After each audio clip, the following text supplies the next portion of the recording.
Urdu digest کے بانی اور سینئر صحافی، تجزیہ کار، کالم نگار اور شاعر و ادیب الطاف حسن قریشی سے ملنے ان کے گھر پہنچے۔ بیٹے کامران الطاف اور پوتے ایقان حسن قریشی نے استقبال کیا۔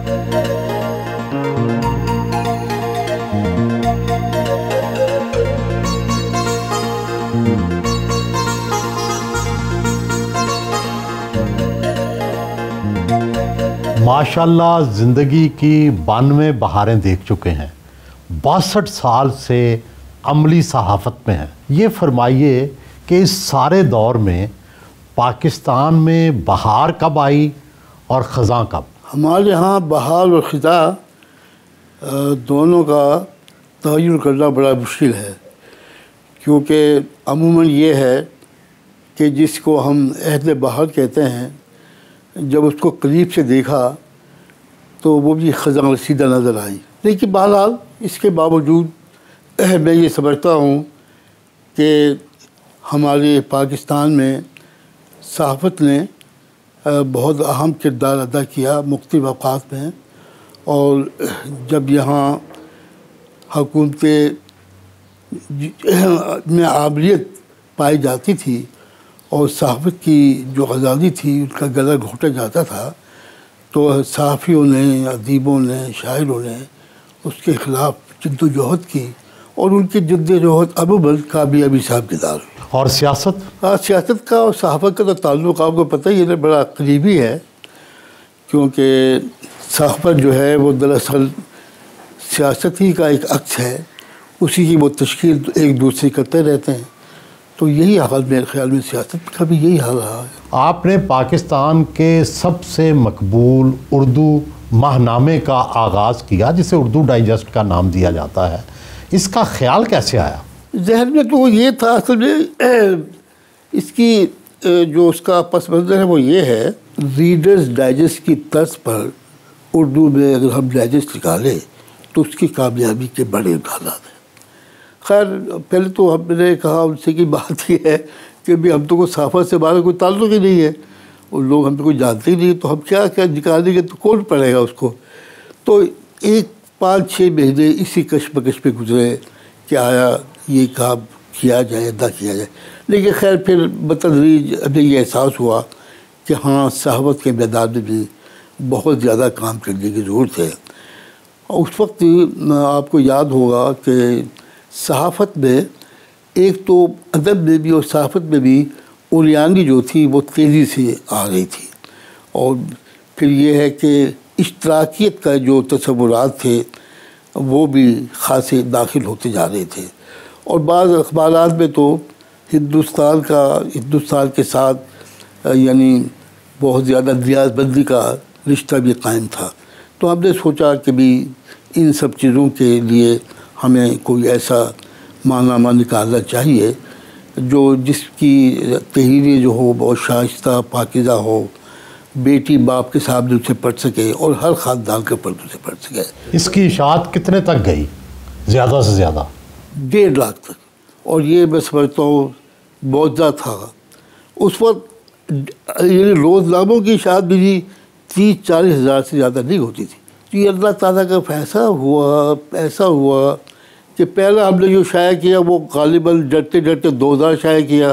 آپ نے سیاسی ہفت روزہ زندگی کا اجرا بھی کیا، کیا یہ اس وقت کی جو نظریاتی جنگ تھی سوشلزم سے، بائیں بازو سے، اس کی وجہ سے کیا تھا؟ ہاں، اس کی وجہ یہ بھی وجہ تھی، اور یہ وجہ بھی تھی کہ ہمارے ذہن میں وہ جو انگریزی میں جو ہفت روزہ نکلتے تھے ان میں جو معلومات ہوتی تھی، جس طریقے سے وہ ہمیں باخبر کرتے تھے، ہمارے ہاں ایسا کوئی ہفت روزے اس طرح کے نہیں تھے۔ تو پھر ہم نے سوچا کہ، اور پھر جنگ بھی تیز ہو گئی تھی، نظریاتی جنگ بھی بہت تیز ہو گئی تھی، تو ہم نے پھر یہی سوچا کہ پہلے ماہنامہ تھا، پھر ماہنامہ ہم نے اس کے بعد پھر ہم نے ہفت روزہ نکالا، پھر ہم نے روزنامہ نکالا جسارت۔ تو یہ اس سے ایک پوری کڑی تھی وہ سارے معاملات کی جو ساوت میں آپ جس پر چل رہے۔ کیا اردو ڈائجسٹ اور کیا باقی روزنامے، ہفت روزے، ساری اردو صحافت کو زوال کیوں آ رہا ہے؟ نہیں، مجھے تو ہدایت تھی کہ چیزیں جو ہے اب یہ جو انٹرنیٹ آ گیا ہے اور جو نئی چیزیں آ گئی ہیں کمیونیکیشنس کی، اب لوگوں کا رجحان جو ہے وہ اخبار پڑھنے کی بجائے، کتاب پڑھنے کی بجائے وہ نیٹ پر کی طرف جاتے ہیں، کمپیوٹر کی طرف جاتے ہیں. تو ایک تو یہ وجہ ہوئی ہے، تو زیادہ وجہ تو یہی بنی ہے. آپ کس سال میں پیدا ہوئے؟ آپ نے پاکستان بنتے دیکھا، اس وقت سب سے نمایاں بات کیا نظر آئی تھی؟ میری پیدائش جو تعلیمی اسناد میں درج ہے وہ تو 3 مارچ 1932 ہے. لیکن میرے بڑے بھائی گل حسن صاحب یہ بتایا کرتے تھے، بعد میں جب میں نے ان سے پوچھا تو انہوں نے یہ تاثر دیا کہ میری پیدائش جو ہے وہ 30 کے وسط میں ہوئی.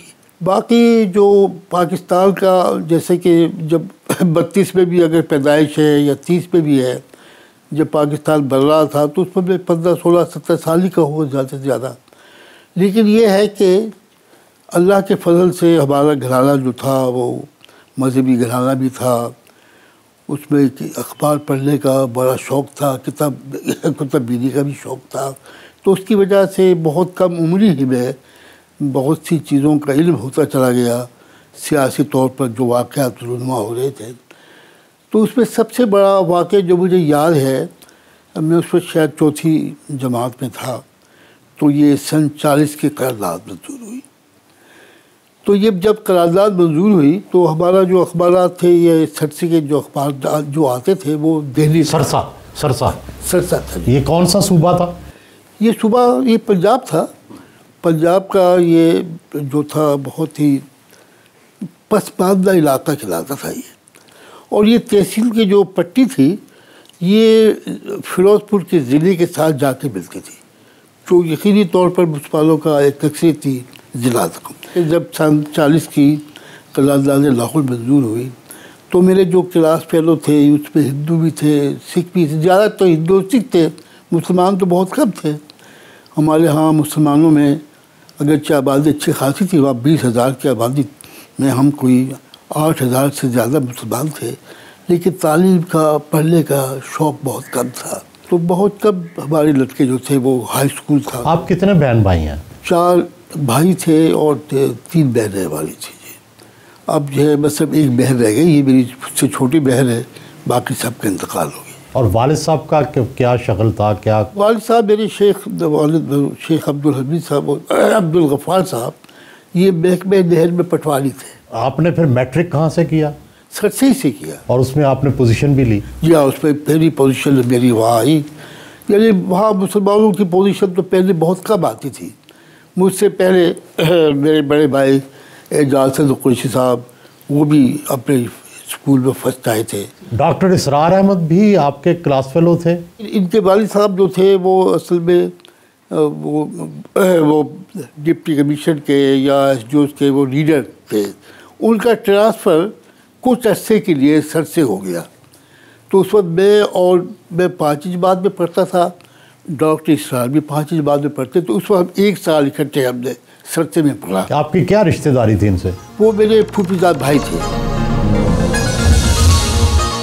صحافت کے ابتدا سے ہی آپ کا رجحان پاکستان کے دائیں بازو کی طرف رہا. کیا آپ سے اس حوالے سے کچھ غلطیاں بھی ہوئیں؟ جی ہاں، غلطیاں تو بہت ہوئی ہیں. کیا سب سے بڑی غلطی کیا تھی؟ سب سے بڑی غلطی تو یہی ہوئی، میں یہ سمجھتا ہوں کہ وہ ان کو بہت وقت لگا جو ایک طبقاتی کشمکش تھی اس کو سمجھنے میں، اور جو پسماندہ طبقات تھے ان کی بہتری کے لیے کوئی عملی اقدامات کرنے کے لیے جو پروگرام بننا چاہیے تھا جس وسیع پیمانے پر، اور جتنا بڑا گہرا شعور ہونا چاہیے تھا، میں سمجھتا ہوں اس میں کمی نہیں. آپ مولانا مودودی کے بہت قریب بھی رہے، ان کے نظریات سے بھی متاثر رہے، حالانکہ جماعت اسلامی میں آپ کبھی نہیں شامل ہوئے. اسی طرح آپ نے بھٹو کی بڑھ چڑھ کر مخالفت کی. کیا سمجھتے ہیں کہ اس محاذ آرائی سے ملک کو فائدہ پہنچا یا نقصان؟ محاذ آرائی تو اچھی چیز نہیں ہے اور اس سے نقصان ہی پہنچتا ہے. تو بھٹو صاحب کا معاملہ بھی ایسا تھا کہ جو اصل بات یہ ہے جو جس کا لوگوں کو پورا احساس نہیں ہے. میں دراصل جب ایوب خان کا عابریت کا دور بہت طویل ہوتا گیا. میں تو ایوب خان کے جب وہ آئے اور جو انہوں نے پہلی تقریر کی، میں اس وقت پولیٹیکل سائنس کا اسٹوڈنٹ تھا اور میں یہ رحمان پورے میں رہتا تھا. تو ایک دن پتہ چلا کہ وہ ماشاء اللہ لگے ہیں اور یہ ہے کہ ایوب خان صاحب تقریر کریں گے. تو چنانچہ تقریر سننے کے لیے محلے کے 15-20 لوگ جو تھے ہم ایک جگہ جمع ہوئے تو تقریر انہوں نے کی. تو انہوں نے جو تقریر بڑی سخت تقریر کی سیاست دانوں کے خلاف. تو جو ہمارے ساتھی سب لوگ بیٹھے ہوئے تھے سب لوگ اس کی تقریر سے بہت خوش ہوئے. انہوں نے کہا جی اب صحیح مسیحا آیا ہے اور ہماری ساری جو پسماندگی ختم ہو جائے گی اور ملک بہت ترقی کرے گا. میں نے ان سے کہا بھائیو تم کیا بات کہہ رہے ہو، یہ تو پاکستان کے ساتھ بڑا ظلم ہو گیا ہے. جب فوج کسی ملک پر قابل ہوتی ہے اس ملک کا سارا نظام تلپٹ ہو جاتا ہے اور وہ جو ایک سیاسی عمل ہوتا ہے جس میں عوام شریک ہوتے ہیں وہ رک جاتا ہے اور اس کی وجہ سے بہت خرابیاں پیدا ہوتی ہیں.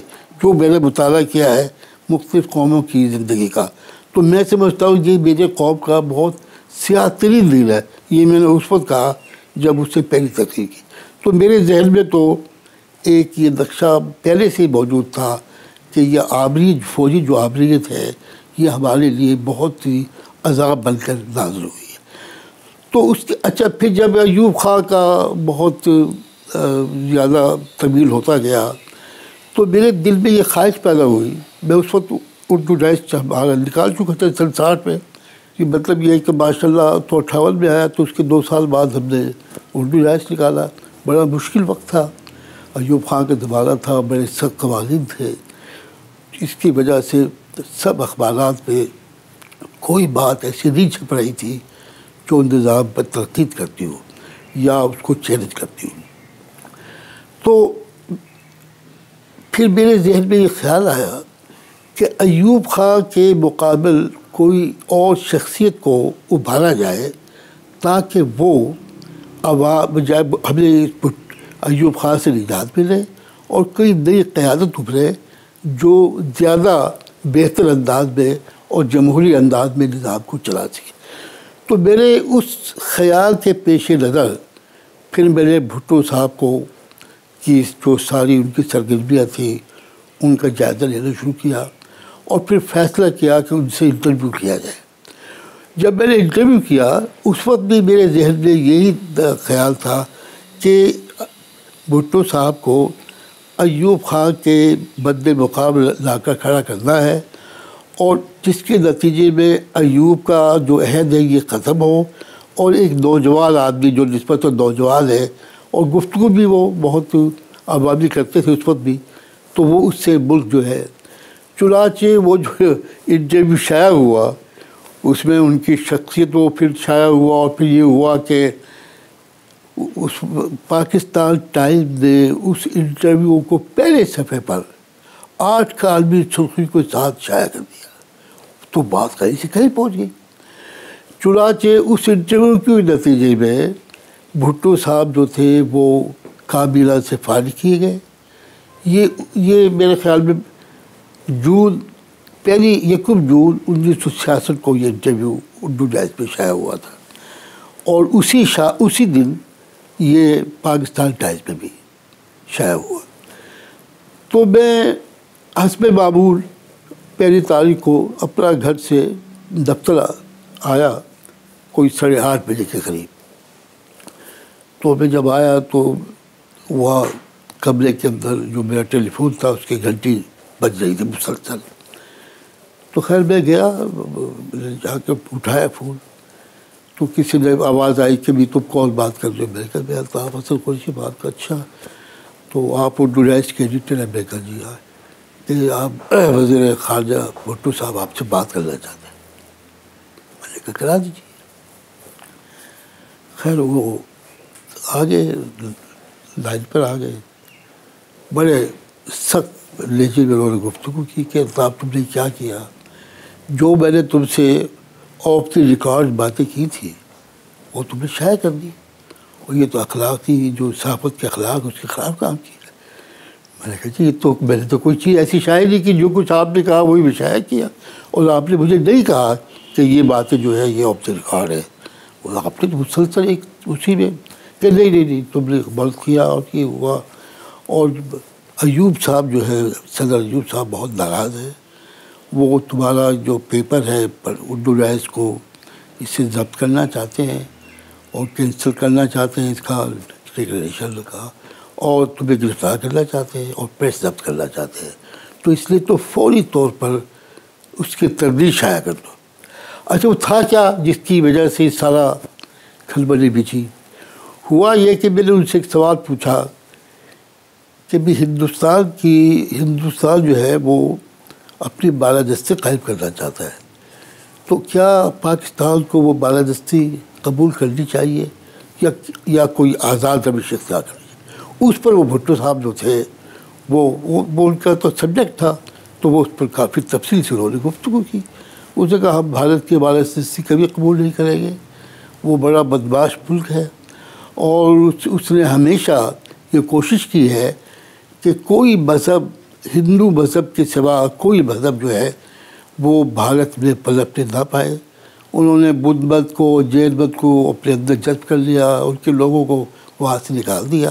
یہی وہ کام اسلام کے ساتھ کرنا چاہتے ہیں، لیکن وہ یہ ہم کام نہیں ہونے دیں گے، ہم ان کی بالادستی قبول نہیں کریں گے، اور اگر ضرورت پڑی تو ہم میدان جنگ میں اتر کر اس کا مقابلہ کریں. چنانچہ اس کے بعد پھر بھٹو صاحب نے اس کو یہ سمجھا کہ الطاف صاحب نے جو انٹرویو میرا لیا وہ ایک سازش تھی مجھے اقتدار سے نکالنے کی.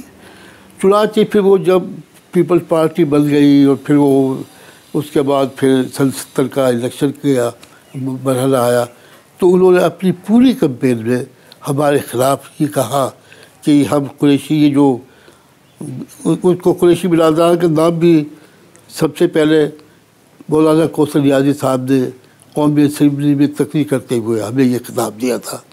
تو انہوں نے کہا قریشی برادران کو میں فکس اپ کر دوں گا.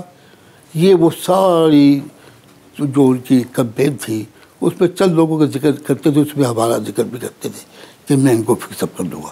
چنانچہ پھر وہ جب آئے تو آتے انہوں نے پہلا کام یہ کیا کہ ہم دونوں بھائیوں کو، اور بلکہ تینوں، مجیب الرحمن شامی صاحب کو، اعجاز صاحب کو ہم نے گرفتار کیا. پھر واقع وہ پنجاب پینچ کے جو دو دوست تھے، 5 ہم صحافی جو تھے، وہ 5 اپریل کو گرفتار ہوئے. لیکن آپ اس وقت جو 1970 کی کمپین تھی اس میں بھی تو آپ نے جماعت اسلامی کی حمایت کی. آپ کے وہ مشہور مضامین اس سے پہلے شائع ہوئے کہ مشرقی پاکستان میں محبت کا زمزم بہہ رہا ہے، اور اس پہ ادبی اعتراض ہوتا ہے کہ آپ نے حقائق کے خلاف لکھا. کیا یہ سچ ہے؟ نہیں، یہ دیکھیں نا، بات یہ کہ جب بھٹو صاحب کا ہمارے خلاف وہ کمپین کر رہے تھے تو پھر انہوں نے اشتراکیت کا بہت بلند باغ انداز میں دعویٰ بھی کر دیا تھا کہ میں وہ نافذ کروں گا، اور ہم سمجھتے تھے کہ اشتراکیت کا جو پورا نظام ہے وہ اسلام کے نظام سے بڑا مختلف ہے، بلکہ اس کی ضد ہے. تو پھر تو ہمارے ان کے درمیان ایک کشمکش شروع ہو گئی تھی. لیکن جو آغاز ہوئے بھٹو صاحب کے ساتھ جو تعلق کا آغاز ہوا، اس کا میں آپ کو پس منظر بتا رہا تھا کہ جذبہ یہ تھا میرا کہ ان کو میدان میں لایا جائے اور یہ بہتر حکمران ثابت ہو گئے. اس کے نتیجے میں بھٹو صاحب نے ایوب خان کو چت تو کر دیا، مگر وہ جو آئے جس انداز میں آئے وہ اور بھی ہمارے لیے مشکلات کا باعث بنے. تو یہ بات صحیح ہے کہ ہم نے نظریاتی طور پر جو تھا سن 70 کے انتخابات میں ہم نے ان لوگوں کا ساتھ دیا جو اسلامی نظام کو چاہتے تھے کہ پاکستان میں نافذ کیا جائے اس پہ. اور جہاں تک محبت کا زمزم بہہ رہا ہے ذرا ہٹ کر تھا. اب اگر میں یہ لکھتا ہوا اس وقت کہ وہاں نفرت کی یعنی ایک بدبو پھیل رہی ہے، تو کام پہلے سے پہلے خراب تھا وہ مزید خراب ہوتا. اور حقیقت بھی ہے کہ جب میں وہاں 1 مہینے سے زیادہ میں مشرق پاکستان ٹھہرا لکھنے سے پہلے، اور میں مختلف جگہوں پر گیا، شہروں میں بھی گیا، دیہات میں بھی گیا، تو دیہات کے تو بیشتر لوگ پاکستان کے حق میں بات کر رہے تھے، اور وہ اس کو اچھا نہیں سمجھ رہے تھے کہ یہ جو 6 دکان ہے یہ کوئی اچھی چیز ہے. البتہ شہروں کے اندر جو تھے وہ متاثر تھے، اور وہاں جو ہڑتال ہوئی اس میں شہروں نے حصہ بھی لیا۔ آپ نے شاہ فیصل کا انٹرویو کیا، ذوالفقار علی بھٹو کا انٹرویو کیا، یحییٰ خان کا انٹرویو کیا، ضیاء الحق کا انٹرویو کیا، اور بڑی عالمی شخصیتوں کا انٹرویو کیا۔ آپ کے انٹرویو میں خاص بات کیا ہوتی تھی؟ دیکھیے خاص بات تو میں سمجھتا ہوں کچھ بھی نہیں ہوتی، لیکن بات یہ لوگ سمجھتے ہیں کہ وہ بہت اچھے ہوتے تھے، بڑے مقبول ہوئے۔ لیکن آپ تاثراتی انٹرویو کرتے تھے، براہ راست اس کی گفتگو سے زیادہ اس میں آپ کے تاثرات ہوتے تھے۔ یہ بات اصل دل میں دیکھیے بات ہے، وہ جو انٹرویو لینے کا جو سلسلہ شروع ہوا اس میں جو اس کے پس منظر جو تصور تھا وہ یہ تھا کہ ایوب خان کا وہ زمانہ تھا، ایوب خان کے عہد میں کوئی بات نظام کے بارے میں کرنا، حکومت کی پالیسیوں کے بارے میں کرنا تقریباً ناممکن تھا، اور آپ تو اس کا ہم نے پھر راستہ یہ نکالا کہ وہ مسائل جو بڑے ضروری ہیں مگر جن پر ہم براہ راست لکھ نہیں سکتے، ہم ان شخصیتوں سے ان مسائل پر گفتگو کریں اور ان کی زبان سے وہ باتیں کہلائی جائیں جو ان کے بارے میں لوگوں تک پہنچانا ضروری ہے۔ اور اس کا مطلب بھی جب ہم بڑی شخصیت سے بات کریں گے جن کا ایک نام ہے، جس کا لوگ احترام کرتے ہیں، جن پر ہاتھ ڈالنا بھی مشکل ہوگا، جب ہم ان کی زبان ان ایشوز پر بات کریں گے تو پھر وہ جو ایک فہم ہے ان مسائل کے بارے میں اور ان مسائل کے بارے میں جو آگہی ہے۔ کون سا آپ کا ایسا انٹرویو ہے جسے آپ آج تک بھلا نہیں سکے؟ وہ تو مجھے ہر انٹرویو دیکھ کر یاد ہے کیونکہ سارا بڑی پھر بھی ایک سب سے نمایاں ہوتا ہے نا۔ نمایاں تو خیر، لیکن میں سمجھتا ہوں کہ کمپریہنسو انٹرویو تو سید مولانا مودودی کا تھا، سب سے اچھا انٹرویو۔ باقی یہ ہے کہ ہٹ جو تھا وہ ضیاء الحق کا ہوا، وہ اتنا پڑھا گیا، وہ تو پھر وہ وقت کی بات ہے۔ تو اچھا دوسری بات یہ تھی، میرے ہاں وہاں کوئی، آپ دیکھیں گے کہ میں نے وہاں کوئی ایسا سوال نہیں کیا جس سے اس کی شخصیت کو اجاڑنا۔ یعنی آپ تنقیدی سوال نہیں کرتے؟ میں اس کو بلڈ اپ کرتا تھا۔ اب بھی نہیں کرتے؟ اب بھی نہیں کرتا، اب تو خیر میں کرتا بھی نہیں انٹرویو۔ لیکن یہ تو ناانصافی نہیں کہ آپ اگر کسی سے تنقیدی سوال بھی نہ کریں، صرف تعریفی اور توصیفی انداز اختیار کریں؟ وہ دیکھیں نا، وہ جو آپ نے تاثرات بیان کیا ہے نا، وہ کام میں وہاں کرتا تھا کہ جب تاثرات بیان کرنا ہوتا تھا تو پھر اس میں جو ان کی وہ بات میں اگر کوئی جو وہ بات کہہ رہے ہیں اس کے اندر کوئی بات ایسی ہے جو مناسب نہیں ہے تو میں اس تاثر میں اس کے اوپر ایک اشارہ واضح طور پر کرتا جاتا تھا۔ اور چنانچہ یہی وجہ ہے کہ انٹرویو کے ساتھ ساتھ وہ جو تاثرات اس کے اندر باہر کی جو کیفیت تھی جس میں انٹرویو میں لے رہا ہوں، اس میں لوگوں کے کیا رویے ہیں، لوگ کیا سوچ رہے ہیں، کیا حماقتیں کر رہے ہیں، حکومت کیا حماقتیں کر رہی ہے، تو اس کو ساری باتیں جو کام تنقید کا کرنا ہوتا تھا وہ سب میں ان تاثرات میں پیش کرتا تھا۔ تو میرے خیال میں لوگوں کے اچھے کردار، ان کے اچھے پہلو بھی سامنے آئے، اور معاشرے میں اور ان کی شخصیتوں میں جو چیزیں خامیاں تھیں ان کا بھی میں اشارہ جو تھا براہ راست کرنے کے بجائے تاثرات کے انداز میں کرتا ہوں۔ بیٹے کامران اور بھتیجے طیب اعجاز قریشی نے سہارا دے کر گاڑی میں بٹھایا، گھر سے روانہ ہوئے۔ آپ کی ماشاءاللہ یادداشت بہت تیز ہے، آپ کو کئی بیماریاں بھی ہیں، ذیابیطس بھی ہے اور بھی ہیں، کس طرح سے آپ نے اپنے آپ کو مینٹین کیا ہوا ہے؟ بس یہ اللہ تعالیٰ کی طرف سے سارا کچھ ہے۔ کوئی خاص دوائی کھاتے ہیں؟ دوائی تو کھاتا ہوں لیکن کوئی خاص دوا تو نہیں کھاتا۔ یہ فرمائیں کہ زندگی میں کس شخصیت سے سب سے زیادہ متاثر ہوئے؟ سید مولانا مودودی صاحب سے۔ اور سب سے برا کون لگا زندگی میں؟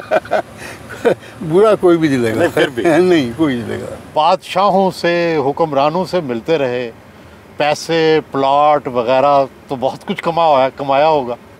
اللہ تعالیٰ کی وجہ سے، اللہ تعالیٰ کے فضل و کرم سے، میری سب چیزوں سے اللہ تعالیٰ نے مجھے محفوظ رکھا، اور کسی کے آگے ہاتھ نہیں پھیلایا، اور کسی کی کوئی ایسی جو ہے وہ کوئی چیز قبول بھی نہیں کی۔ اللہ کا فضل ہے۔ تحفے بھی قبول نہیں کرتے تھے؟ تحفے بھی بہت کم۔ لیکن جب اردو ڈائجسٹ کی اشاعت بڑھی تو اس وقت پیسے تو بڑے کمائے ہوں گے؟ جنہیں پیسے کمائے کم ہیں، کیونکہ ہم اس کے ساتھ ساتھ ایک تو یہ تھا کہ اشتہارات ہمیں کچھ زیادہ نہیں ملتے تھے، دوسرا یہ کہ ہم اس کے ساتھ ساتھ اور بے شمار علمی تحقیقی کام کرتے تھے، اس پر خرچ کرتے رہتے تھے۔ یعنی ہم نے جہاں اردو ڈائس نکالا اس کے ساتھ ساتھ ہم نے پھر بے شمار کانفرنسز بھی کی اردو ڈائس کے تحت۔ سب سے بڑی کانفرنس جو ہوئی، جو پورے پاکستان سے 800 کے قریب مندوبین آئے، وہ ہم نے اردو ڈائس کے تحت کی۔ زندگی میں کسی چیز کا پچھتاوا ہے؟ نہیں، کسی کا، اللہ کا شکر ہے، بڑی مطمئن زندگی ہے۔ غلط فیصلے کیے ہیں زندگی میں؟ کوئی فیصلہ جان بوجھ کر تو غلط نہیں کیا، ویسے غلطیاں تو انسانوں سے ہو جاتی ہیں۔ کون سی غلطی ہے جس کا آپ کو احساس؟ مجھے کوئی غلطی کا یا مجھے کوئی اس کا افسوس نہیں ہے، نہ کسی کا وہ ہے، بلکہ یہ ہے کہ اللہ تعالیٰ نے مجھے مجھ پر اتنا کرم فرمایا کہ میں اس زندگی میں کچھ نہ کچھ لوگوں کے لیے یا انسانیت کے لیے، اپنی قوم کے لیے کچھ نہ کچھ کرتا رہا ہوں۔ زیادہ سے زیادہ کتنی تنخواہ لی اپنے ادارے سے؟ تنخواہ تو بہت کمی ہوتی تھی، 40-50 ہزار سے زیادہ تو اس کے زمانے بھی آپ کو ایسے ہی تھا، لیکن اللہ کا شکر ہے کہ وہ… یہ گھر کب بنایا؟ یہ گھر 1997 میں جو بنایا تھا۔ اس سے پہلے گھر نہیں تھا؟ جی نہیں، اس سے پہلے گھر نہیں، کرائے کے گھر میں رہتے تھے؟ کرائے کے گھر میں۔ اب ذریعہ آمدن کیا ہے؟ اب بھی قدم سے کماتا ہوں روزی۔ آپ کے حال لکھتا ہوں، جنگ میں لکھتا ہوں، کچھ اردو ڈائس پہ لکھتا ہوں، اللہ تعالیٰ کا شکر ہے۔ زندگی میں سب سے مشکل مرحلہ کب دیکھا؟ جیل میں بھی رہے۔ ہاں، بس وہ مرحلے بڑے مشکل تھے۔ جب بھٹو صاحب کا زمانہ آیا تو ہمارے وہ جو 5 سال گزرے ہیں وہ بہت مشکل کے گزرے، اور اس میں بہت مشکلات پیش آئیں، لیکن اللہ کے تعالیٰ کا فضل رہا کہ کبھی نہ قدم لے کے بھگایا، نہ کبھی کسی بات پر افسوس ہوا، نہ کبھی مایوسی میں ہم گرفتار ہوئے۔ جنرل ضیاء الحق تو آپ پر بڑے مہربان تھے، تو انہوں نے آپ پر کچھ جو ہے مہربانیاں نہیں کی؟ جنرل ضیاء الحق کا معاملہ یہ ہے کہ ان کے زمانے میں سب سے پہلے جو صحافی گرفتار ہوئے اس میں میرا نام سب سے آگے ہے، اور یعنی میں نے ان کا انٹرویو لیا ستمبر میں، اور اکتوبر میں میری گرفتاری عمل میں آ گئی۔ مجھے اللہ تعالیٰ نے حاکموں سے یا جو صاحب سبق لوگ ہیں ان سے کچھ چیز لینا، ان کے آگے ہاتھ پسارنا، اس سے مجھے اللہ تعالیٰ نے محفوظ رکھا، یہ اس کی سب سے بڑی عنایت ہے۔ تو جنرل ضیاء الحق کی سب سے بڑی غلطی کیا سمجھتے ہیں؟ غلطی تو وہی تھی، بہرحال وہ جو اقتدار میں تھے، فوجی تھے، فوج کا جو مزاج ہے، اس کا جو نظام، پورے ادارے کا جو نظام ہے، اس میں تو وہ ایک خاص… بھٹو کی پھانسی نہیں بڑی غلطی تھی؟ یقیناً غلطی تھی۔ آپ بھٹو کی پھانسی کو سمجھتے ہیں کہ غلط تھی؟ ہاں، دیکھیے سیاست دان کی اس طرح پھانسی ہونا جو ہے یہ تو واقعی بہت غلط کام تھا۔ لیکن آپ نے اس وقت تو نہیں لکھا؟ نہیں لکھتے تھے، مگر اب ان سے گفتگو کرتے تھے، اس کو روکتے تھے کہ یہ کام نہ کریں آپ۔ ضیاء الحق کو روکا آپ نے؟ ہاں، ہم نے کہا کہ یہ کام نہ کریں آپ۔ جنرل ضیاء الحق ایک دفعہ آپ کے سامنے رو بھی پڑے تھے اور آپ کے ٹانگوں کو، آپ کے یہ گھٹنوں کو ہاتھ لگایا تھا، کیا ہوا؟ وہ یہ ہوا کہ انہوں نے مجلس شورا بنانے کا اعلان کیا، تو میں نے اس کے اوپر اردو ڈائس میں ایک مضمون لکھا، اور میں نے ان کی اس اقدام پر سخت تنقید کی، اور میں نے کہا کہ مجلس شورا ان کا تو ملازمت رسول کریم صلی اللہ علیہ وسلم کی ذاتی کرامی سے تھا، اور انہوں نے جو مجلس شورا بنائی تھی وہ اس وقت کے بہترین لوگوں پہ بنائی تھی، اور آپ نے بدترین لوگوں پر مجلس شورا بنا کر اس کا نام مجلس شورا رکھ دیا، اور اس مجلس شورا کی جو عظمت تھی اس کو تو آپ نے خاک میں بنا دیا، تو یہ قوم تو تاریخ تو کبھی آپ پر اس کو معاف نہیں کرے گی۔ چنانچہ وہ بلاوا آ گیا کہ بھی وہ میٹنگ ہے۔ اب میں نے سوچا کہ میں جاؤں یا نہ جاؤں، کیونکہ میں نے بڑا سخت تاریخ لکھا تھا، لیکن میں نے کہا ٹھیک ہے، میں چلا گیا۔ جانے کے بعد پھر وہ باتیں ہوتی رہی، پھر جب سب لوگ چلے گئے، جاتے ہوئے ہر لوگ سے وہ ہاتھ ملاتے تھے، اور لوگ اسی وقت ان سے اپنا کوئی دلی مراد کے لیے ان سے بات کرتے تھے جب وہ ہاتھ ملاتے تھے۔ جب میری باری آئی، میں نے ہاتھ ملایا تو مجھ سے کہا الطاف صاحب تو اب جانا نہیں، ٹھہرنا، مجھے تم سے ضروری بات کرنی ہے۔ تو میں نے سمجھا کہ اب یہ وہی اپنا غصہ نکال دیں گے مجھ پر کہ تم نے کیا لکھ دیا۔ خیر میں بیٹھ گیا۔ جب سب لوگ چلے گئے تو پھر وہ اس کے بعد میرے پاس آئے، اور پھر جو آپ نے بات کی پھر انہوں نے ایسے ہی کیا، گھٹنوں پہ ہاتھ رکھا، ہاتھ رکھا، رو پڑے اور کہنے لگے تم نے مجھے ایسی بات تحریر لکھی ہے کہ میں اس پہ بہت شرمندہ ہوں، اور پھر یہ کہا کہ میں مجھ سے وعدہ کرو کہ تم اسی طرح بے خوفی سے چیزیں لکھتے رہو گے اور میری رہنمائی کرتے رہو گے، مجھ سے وعدہ کر کے جاؤ۔ لیکن پھر پکڑا کیوں، آپ کو قید میں کیوں ڈالا؟ تو شروع کی بات ہے نا، نہیں جب آپ کا انٹرویو ہو گیا تھا ان سے، یہ بات تو بہت بات کی ہے نا۔ اچھا یہ بات جو ہے یہ تو مجلس شورا کا تو آخری زمانے کی بات ہے نا۔ اچھا یہ وہ گرفتاری شروع کی بات ہے۔ اچھا، تو گرفتار کیوں کر لیا؟ آپ سے تو بڑی عقیدت رکھتے تھے۔ نہیں، عقیدت کا یہ ہوا نا کہ انہوں نے، میں نے اب انٹرویو لیا تو انٹرویو بہت پسند کیا گیا، لوگوں نے بہت کیا، باہر بھی اس میں بھٹو صاحب کے خلاف پہلی دفعہ وہ بولے تھے، بولے تھے، کوٹ بھی کیا گیا، باہر بھی بہت کوٹ ہوا، سارے اسی سے بلکہ فیئر پلے جو ہے آپریشن کا، اس کا نام پہلی دفعہ پتہ چلا، اس کی سٹوری بھی لوگوں نے اسی انٹرویو سے لی۔ تو میں نے اس کے بعد ستمبر میں یہ ہوا، اکتوبر میں نے ادارے لکھا کہ اب اصل جو وقت جو ہے وہ نوجوان نسل کا ہے۔ یہ پرانے تمام پہلے یہ ہوا، پھر یہ ہوا، آپ نے فوج بھی پہلے آتے رہی لیکن سب لوگ ناکام ہوئے، اس لیے اب ایک ہی حل ہے کہ نوجوان لوگ جو ہے وہ سنجیدہ، جو لوگ تجربہ کار لوگ ہیں، ان کی قیادت میں کوئی تحریک چلائیں اور اصلاح کے لیے کوئی کام کرے تو کامیابی ہو۔ اب مجھے اس وقت پتہ نہیں چل رہا تھا کہ اس وقت چشتی صاحب ان کے درمیان کشمکش چل رہی تھی، اور چشتی جو تھے وہ ان کے مقابلے میں نوجوان تھے، تو لوگوں نے ان کے کال بھرنے شروع کیے کہ یہ جو لکھا ہے نوجوانوں کی بات کی ہے، یہ انہوں نے چشتی کے حق میں بات کی ہے اور وہ آپ کے خلاف چشتی کو آگے لانا چاہتے ہیں۔ رات کے 2:30 بجے 20 اکتوبر کو گرفتار۔ کتنے دن رہے، کتنا ہفتہ؟ کچھ 4-5 مہینے رہا، تو بس پھر اس کے بعد پھر وہ لوگ بیچ میں پڑے، ان کو کہا کہ بھی ٹھیک ہے۔ مگر اس دونوں پہلو سامنے، وہ پہلو بھی کہ وہ آنکھیں یعنی بالکل یعنی پھوٹ کر رونا جسے کہتے ہیں نا، وہ روئے کہ جہاں پہ میری آنکھیں کھول دی ہیں۔ لیکن کیا آپ سمجھتے ہیں کہ وہ سچ بولتے تھے یا منافقت پر مبنی گفتگو تھی؟ نہیں، سچ بھی بولتے تھے، منافقت بھی۔ سیاستدان جو ہے جب وہ جس منصب پر ہوتا ہے اس میں باتیں۔ آپ نے نواز شریف کی اور ان کی سیاست کی بڑی دیر تک حمایت کی اور بے نظیر بھٹو کی مخالفت کی، کیا آپ سمجھتے ہیں کہ اس میں کہیں غلطی ہوئی آپ سے؟ بے نظیر کے سمجھنے میں غلطی ہوئی ہے آپ سے؟ ہاں، کیونکہ جب تک وہ ہم اس تناظر میں چیزوں کو دیکھتے رہے تو وہ یہ لگتا تھا کہ بھی وہ ایک ایسی قوت ہے جو نظریاتی طور پر ایک مخالف قوت ہے اور وہ ایسے کلچر کو فروغ دے رہی ہے جو ہماری مزاج سے ہٹ کر ہے، وہ اس کے والد صاحب کی وجہ۔ لیکن جب ان کو قریب سے دیکھا، جب انہوں نے قریب، مطلب وہ سارا مسئلہ فاصلے کا بھی ہے، 5-6 مرتبہ ایسا ہوا کہ جب وہ اقتدار میں آ گئی، آنے کے بعد پھر انہوں نے جب میرے ساتھ ان کا رویہ بدلا، یعنی ان کا رویہ بھٹو صاحب کے رویے سے بڑا مختلف رہا۔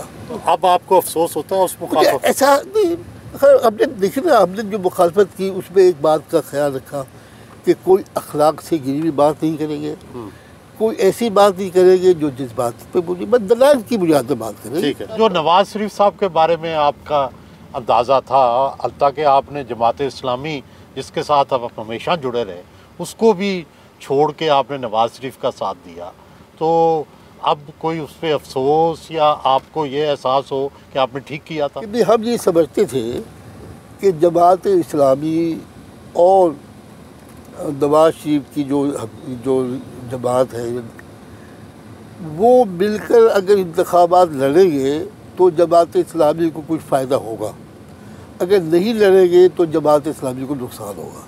ہمارا یہ تجربہ تھا اور یہ ہمارا نقطہ نظر تھا، اور یہی بات ہم قاضی صاحب سے بھی کہتے رہے۔ لیکن پھر آپ ان سے دور ہو گئے نا، ان کی پالیسیوں سے، جماعت اسلامی کی؟ نہیں، ہم نے اسی پر صرف ہم نے اختلاف کیا اور ہم نے کہا کہ ہمارے خیال میں آپ کو، لیکن پھر آپ نے نواز شریف کا ساتھ دیا نا۔ وہ تو ہم یہی کہہ رہے تھے نا کہ آپ کو مل کر کرنا چاہیے، تو اس میں ساتھ دینا نہ دینے کا تو مسئلہ نہیں، وہ چونکہ نہیں مانے تو اس پر ہم نے کہا کہ آپ نے غلط فیصلہ کیا ہے، اس سے جماعت کو نقصان پہنچے گا، اور وہ پہنچا۔ اب پالیسی غلط ہے جماعت اسلامی کی؟ اب پالیسی تو وہی چل رہی ہے نا جس میں بجائے کوئی ٹھوس کام کرنے کے، بجائے اس کے کہ وہ کوئی ایسے، اب وہ زیادہ تر جذباتی گفتگو، جذباتی نعرے. اب کراچی میں جو کچھ ہوا، اب اس انتخابات میں جو کچھ ہوا، اور اب وہ جناب جس طریقے سے وہ ساتھ دے رہے ہیں پی ٹی آئی کا، تو اب سمجھتے ہیں کہ یہ پالیسی مناسب نہیں ہے، اور ان کو تو اپنی ایک پالیسی جو اصولوں پر مبنی ہو ان پر ان کو قائم رہنا چاہیے. یہی ان کی طاقت ہے.